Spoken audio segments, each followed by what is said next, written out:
بسم اللہ الرحمن الرحیم۔ سبق نمبر 11 جیم۔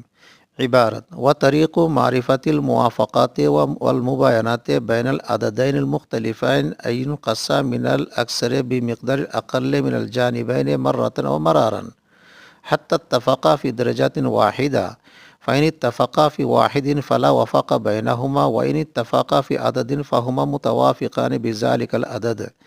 مطلب، دو مختلف عددوں کے درمیان نسبت توافق اور تباین معلوم کرنے کا طریقہ یہ ہے کہ بڑے عدد سے چھوٹے عدد کی بمقدار جانبین سے ایک مرتبہ یا چند مرتبہ گھٹایا جائے یہاں تک کہ دونوں ایک درجے میں متفق ہو جائے ٹھہر جائے۔ پس اگر دونوں ایک میں متفق ہو جائے ٹھہر جائے تو دونوں کے درمیان توافق نہیں بلکہ تباین ہے، اور اگر کسی عدد میں متفق ہوتے ہیں ٹھہرتے ہیں تو دونوں اسی عدد کے